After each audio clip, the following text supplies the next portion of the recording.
तो किसी ने कहा बिना कलश के प्राण प्रतिष्ठा कैसे होगी, किसी ने कहा बिना कलश के प्राण प्रतिष्ठा कैसे होगी, किसी ने कहा जब चुनाव ही प्राण हो तो सोचो कौन सी प्रतिष्ठा दांव पे लगी होगी। लोग तो कुछ कहेंगे, लोगों का काम है कहना, आप जन की बात मत सुनना, सिर्फ मन की बात करना। फिर भी खुश थे हम, फिर भी खुश थे हम।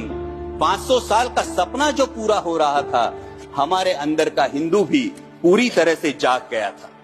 तो चल पड़े अयोध्या की ओर, राम लल्ला की दर्शन की आस लगाए। चल पड़े अयोध्या की ओर, राम लल्ला के दर्शन की आस लगाए। जो सामने नजारा देखा वो देखकर दंग रह गए। वो 3 मंजिले, 400 खंबे, 32 सीढ़ियां, जय श्री राम का नारा लगाते हुए हम सीढ़ियां चढ़ने लगे। राम लल्ला से क्या गुहार लगाए ये सोचने लगे। पहली सीढ़ी पर याद आई महंगाई, पहली सीढ़ी पर याद आई महंगाई, दूसरी पर देश में बढ़ती बेरोजगारी, तीसरी पर पत्रकारिता की चरण चुंबकता, चौथी पर सेंट्रल एजेंसीज की संदिग्ध भूमिका। हर सीढ़ी पर कुछ न कुछ याद आ रहा था, हर सीढ़ी पर कुछ न कुछ याद आ रहा था। कहीं 15 लाख का जुमला, कहीं किसानों का आक्रोश था, कहीं महिला कुश्तीगिरों की वेदना थी, कहीं सालाना 2 करोड़ रोजगारों का वादा था, कहीं बढ़ती सांप्रदायिकता थी, तो कहीं चुनिंदा पूंजीपतियों पर मेहरबान हमारी सरकार का चेहरा था। इस वास्तविकता ने झंझोड़ने के बाद, इस वास्तविकता ने झंझोड़ने के बाद भी हम अंधभक्तों की तरह चलते गए। होश तो तब संभाला जब राम लल्ला के दर्शन हुए।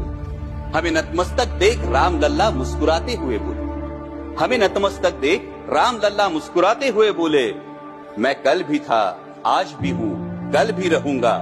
जितना इस मंदिर में हूँ उतना ही तुम्हारे मन में रहूंगा।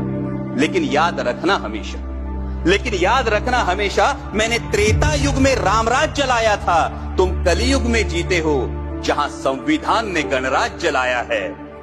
धर्म समाज का किनारा जरूर है, धर्म समाज का किनारा जरूर है, लेकिन देश एक बहती धारा है। किनारे को धारा के बीच में लाया तो प्रवाह अड़ जाता है, प्रगति के पथ से हट जाता है। इसलिए धर्म का ठेकेदार नहीं, पहरेदार बनना चाहिए।